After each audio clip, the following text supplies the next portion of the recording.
Hi, my name is Bernardo Salazar. I'm standing outside the Redstone Building. The Redstone Building is a significant part of San Francisco labor movement. In the 1930s, it served as a hub for union organizers.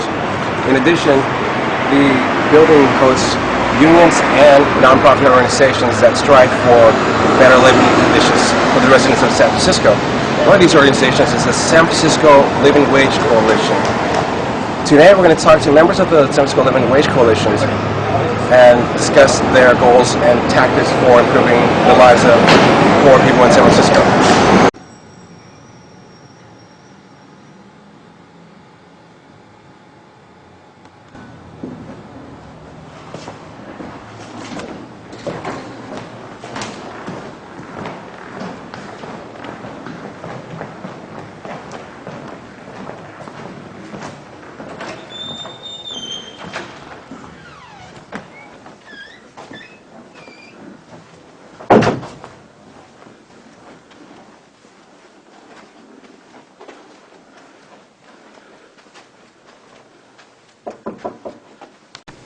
Hi, we're here with one of the staff members at San Francisco Living Wage Coalition. Hi. And my name is Jaquayla Burton. Hi, Jaquayla. What can you tell us about yourself? Can you tell us a little bit of who you are? I'm new to the whole job field. Okay. This is my first experience, real experience, I guess. Mm-hmm. And something new, but I'm glad I have the experience now. Okay, so this helps you expand your skill level, is that? Yes, in the job world. In the job world. Giving more background, I guess. Okay, nice. So what can you tell us about the campaigns, like Community Jobs Now program here that you guys are working with? The Community Jobs program gets you into the job field using the stimulus funding. Mm-hmm. And I'm in the CJP program, which is a community jobs program, and going through a 1-week training, mm-hmm. job readiness, and after that they set you up for interviews to get to the job world. And I actually was there for a month mm-hmm. because I wasn't qualified for any of the openings that were available. Okay. So this is the first opening San Francisco Living Wage Coalition, mm-hmm. and I've been here since the end of December. Okay. The Community Jobs program has a criterion, right? Like who Yes. can or cannot apply for it? CalWorks parents qualify for the community jobs program mm-hmm. who have a child 18 or younger, mm-hmm. at least one child under the age of 18. And I have 2 children who are 2, so I qualified. As of the Jobs Now program, you can get a voucher and go to different post sites, and they can you can work there, and they pay you they match the wages. The stimulus funding match the wages that they pay at the site you get employed at. Oh, okay. So part of the stimulus package that passed last year helps pay for training for people who are in CalWorks. Yes. Right? Okay. So what role do you take in working with the San Francisco Living Wage Coalition? As a community organizer, and I also do outreach, a lot of clerical work, and also phone banking, and going to multiple meetings with supervisors, the mayor, different organizations, nonprofits, things like that. Sounds exciting. And is it? Being involved in... It's different, something I wasn't used to, but now I'm at the hang of it. So do you feel like, Community Jobs Now program and Jobs Now help the community? Or? Yes, it expands the people who were unemployed before the job and gives them a little extra boost to want to continue to the job or actually have a job and do something productive with their time to raise their family. So I feel it's a good. Right. Because, the idea is to give parents the ability to provide for their families, yes. right? Mm-hmm. And unfortunately, a lot of employees look for skilled workers. Yes. However, there's a downfall or a downside to the Community Jobs program. Can you tell us a little bit about that? It is a 6-month loan program, and after 6 months, you're pretty much back to square one unless you find permanent employment within the 6 months that you're in this community jobs program. And for instance, I started in November, So my time's up in the end of May. Mm-hmm. So I have until now to the end of May to look for permanent employment, or I'll be back to being on CalWorks. Mm-hmm. So yeah, right now I'm working on a job search. Okay, so it's basically 6 months, and once those 6 months are up, The program pretty much. It's over. okay. And then the program ends September 30th. The overall program ends September 30th. Uh-huh. That's when the funds end. But each individual has 6 months to be in the program. Now, starting in November, it starts from the time you start your job readiness until they count 6 months after that. But do you think 6 months Is enough? No. No, right. It's not enough. And especially, And you get used to it, and then it just gets cut off. yeah, and you know, a lot of employers look for, you know, at minimum a year Yeah. experience, Yes. and unfortunately, it's only 6 months at, you know, organizations like this or other nonprofit organizations that work with community jobs program, right? Yes. Okay. But San Francisco Living Wage Coalition is unique in that it's trying to improve Community jobs community program. jobs program. By trying to get the extension of the time limit from 6 months to eventually 15 months, Uh-huh. because we have 32 hours per weeks, and so we have to have 15 months of equals to a 1-year entry-level city job qualifications for entry-level city job. So right now we're trying to get it extended, the time limit, and then get the wages increased from 11.03 to 11.54, and try and get our hours raised, because we only receive 32 hours a week, 25 at the whole site and 8 at school day, which you do a Microsoft class or a GED class or something in that order. And so right now we're trying to get everything extended so we can qualify for something in the future. Okay. For example, you say that the stimulus package runs out in September, Yes. and that's on a federal level, right? Yes. Is there any way you guys work, or San Francisco Living Wage Coalition works to nationally Yes. to pass an extension? Yes, we've contacted senators. We had meetings with field organizers, representatives for the senators. We've contacted national organizations to see what their further actions are based on the extension of the TANF emergency fund. And we're working locally with different nonprofits and organizations and things like that to see what we all can network together and build a jobs campaign to see what we all can do.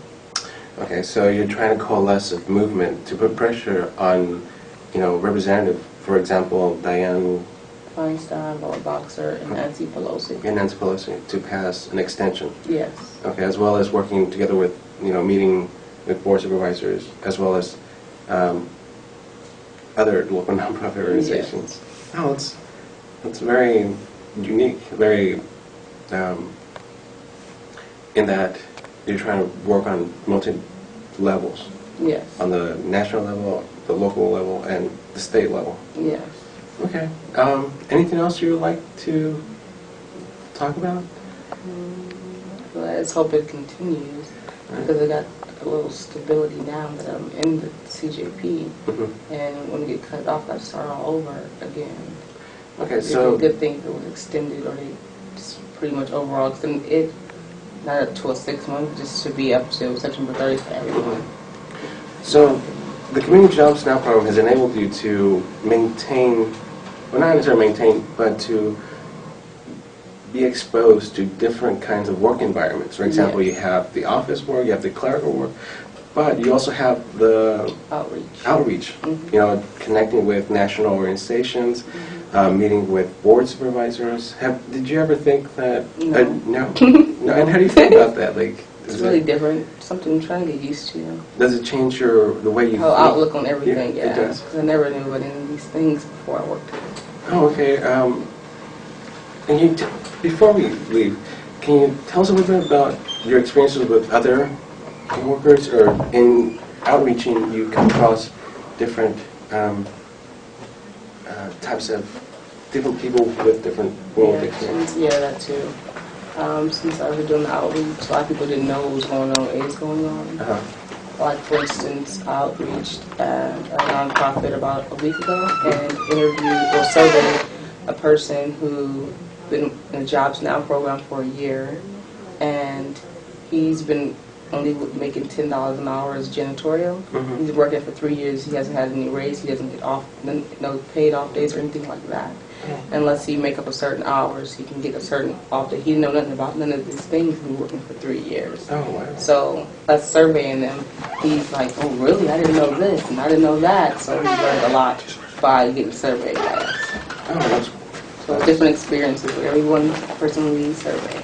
okay. Well, thank you very much. We've been talking with Jaquayla, Yes. community organizer here. Hi, we're here with Tamiji.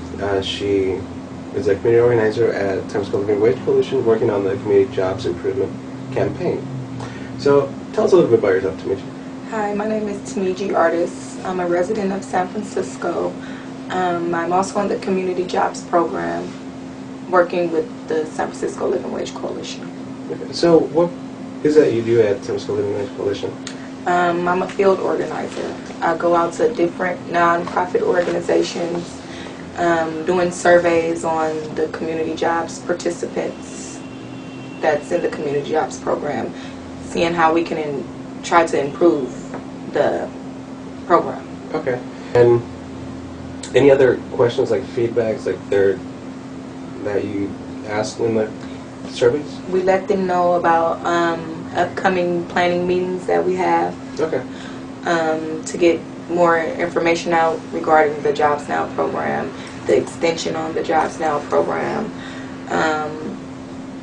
just getting them information out to them to let them know like what's going on. Okay, so Jobs program. what's going on with the community jobs program? But on another level, doesn't the survey or part of the outreach program inform them about meetings too, trying to get them involved as well? Do you feel like the workers are well informed? If it wasn't for your outreaching, do you feel like the workers would have that information regarding changes as far as policy? No. No? I don't think so. Has it been your experience where most employees don't have a rough understanding of how policy? Okay. And how do you feel about the program, the community jobs program? Like, obviously, now you stated that you're part of it. Does it change your perspective on things, like as far as the skills attained? It changed my whole perspective because in the past I was on AFDC, which I was only receiving $242 per month. So this program has helped me out a lot. It helped me to get the skills that I need and that I want, and also gave me a bigger idea of all the things that's going on with the jobs program and the community jobs program. It just gave me a better education. Okay. It educated me more. Yeah. Similar to community jobs program, right? It's called the Jobs Now. Can you tell us a little bit about the differences and similarities? Okay. Well, the difference is the community jobs program. You have get a referral from the Department of Human Services, which is your social worker, and she refer you to the program, and you have to complete a 1-week training class before you actually get the hands-on at the actual job site. Okay. And for the Jobs Now, you can just go up to a one-stop career center and meet with the employment specialist and go over the paperwork that you need to do, and she'll give you or he'll give you a Jobs Now voucher. And what are the prerequisites like for each program? For community jobs now, like, do they just take anybody? The community jobs program, you have to have at least one minor child under the age of 18. Okay. And for the Jobs Now, you could be single, no children. You could just go out and look for your job. Okay. And is there differences in pay scale? Yeah. Okay. Community jobs program, we only receive $11.03 per hour. As for the Jobs Now, they start from $9.79 and up. Okay. And there's also a weekly limit towards how long you can work with the community programs? No? But Jobs Now doesn't have a limit. No, they don't have a limit. They can work 40 plus hours? Yes, they could. And for the community jobs program, we only can work 32 hours per week. Okay. In addition to how long you can stay on that each program, there's It's a big difference. For the community jobs program, it's a 6 to 9 months program with a month-to-month extension. And then for the Jobs Now program, it's a year. Oh, okay. Well, thank you very much. Thank you. Hi, we're here with one of the interns at San Francisco Living Wage Coalition. Correct. So tell us a little bit about yourself. Okay. My name is Taron Evans. I'm originally from Los Angeles, California. Raised in Cleveland, Ohio, in the inner city. Currently a continuing student at San Francisco State University, and planning on taking my LSAT examination, which is essentially a technique for becoming a lawyer. Oh, so you want to go to grad school after you're done at San Francisco State? Correct. Oh, wonderful.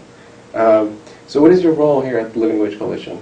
Well, currently I'm a media relations intern, and essentially I talk to various media outlets and sort of advocate for basic improvements to programs and essentially get more exposure to our fight for economic justice, essentially. Oh, wonderful. What are one of these campaigns that you're trying to get exposure for? Sure. One is improvements to the community jobs program. CalWorks parents that participate in that program are facing the biggest barriers to employment, and they're trying to essentially uplift themselves out of poverty. And it's a great program. It's providing, I think it's about 2,100 jobs for people, but there could be more improvements to the program. Okay. Such as? Higher rate of pay, more hours per week, essentially a 40-hour work week, and a longer extension of the benefits. It's currently at about 6 to 9 months, and we're advocating for an extension to 12 to 15 months. Oh, okay. It's interesting because in order for a person to be on CalWorks, they have to have a need, or they want to work, right? Absolutely. Which is counterintuitive when we are bombarded with this message that people on welfare, they don't want to work. Am I correct in making that connection? Absolutely. I mean, there's a common stigma in America that if you are on welfare, you're lazy, or you're not interested, or you're not responsible. But the people that I've been in contact with and people that I work with here, they strive every single day to make a better standard of living and a better life for them and their children. So the common stigma associated with that is not true. Okay. I was talking earlier to one of the community organizers. You might know her, Jaquayla. Absolutely. And she mentioned that there's only a 6-month limit to the community jobs program. Do you think 6 months is enough experience for an individual, or enough marketable experience that makes an employer want to hire this person? Sure. I think that's a very complex question. Okay. Considering we are in a tough economic recession, 6 months might be enough time for someone, but if you come from a background where you're not equipped, you don't have the basic skill set or the basic job skills necessary to find a good job, it's going to take you longer. So we're essentially advocating for a longer amount of time where those certain people have enough time to sort of develop those skill sets. Okay. Yeah. And part of your role here is trying to get that message across through media relations. Yes, sir. What particular events have you been involved with that is trying to get that message across? Sure. We actually just had a rally this past Monday on the 12th at City Hall, on the steps of City Hall. And we essentially protested, obviously, but we invited various press from the Chronicle, from the Guardian, from the World Journal, sort of trying to garner support for this issue.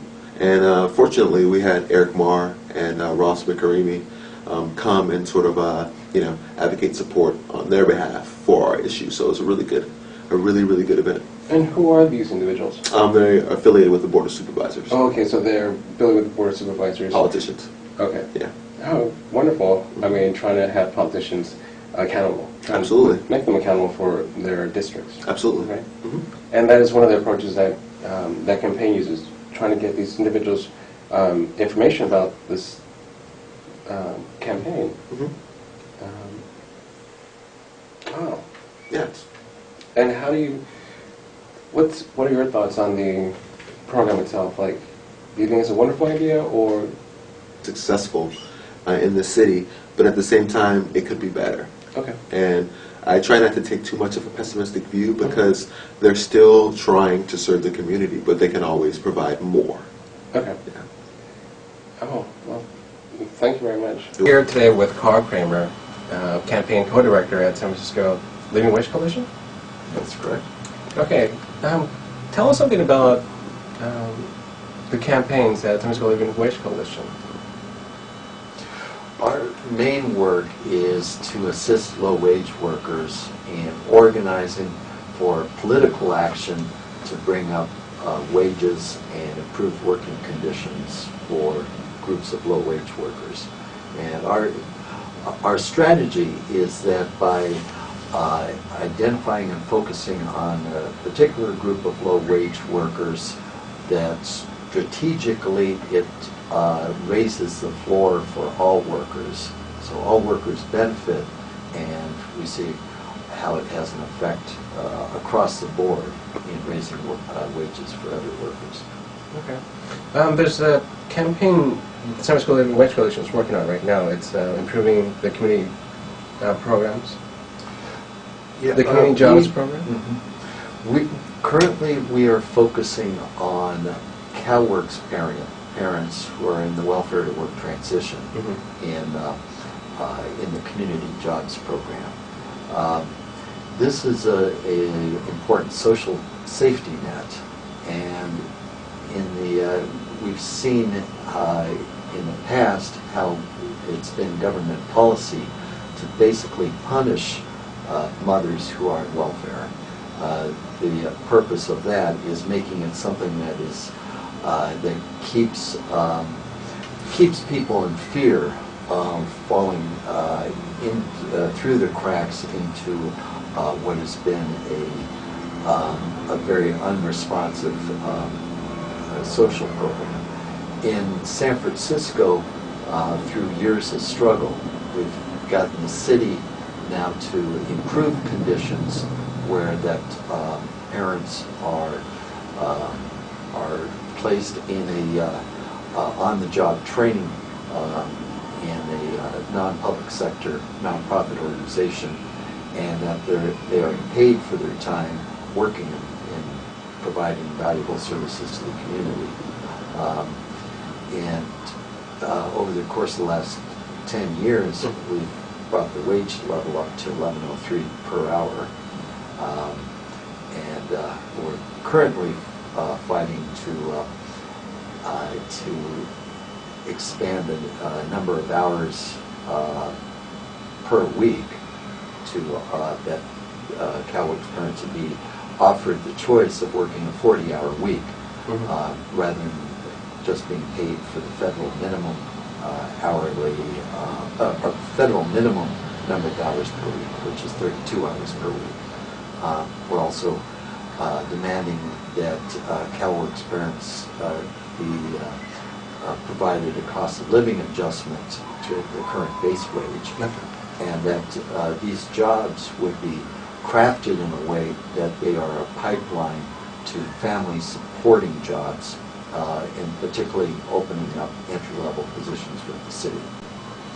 One of the interesting aspects of the San Francisco Living Wage Coalition is that it receives CalWorks recipients through the Community Jobs Program. What I find very fascinating is that the recipients have a way of empowering themselves. Can you elaborate on that? Yes, the people that are working with the Living Wage Coalition are fighting for their own lives and the lives of their children, and for their hopes and aspirations and opportunities for a better life and for having a family supporting wage. And what they're learning is that that social change only comes about by collective action, and that it's forming a community with their co-workers and other participants in the community jobs program to make sure that the people that have the most at stake, those whose lives are being impacted by these political decisions, have a voice with the elected officials on influencing the way that these programs are implemented, and that their needs are heard by elected officials. As some community organizers, they become involved with, planning meetings with board supervisors. I mean, in normal,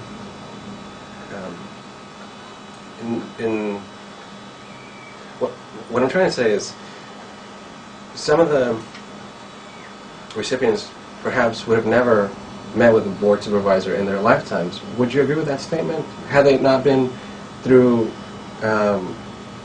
efforts made by San Francisco Labor Advantage Coalition?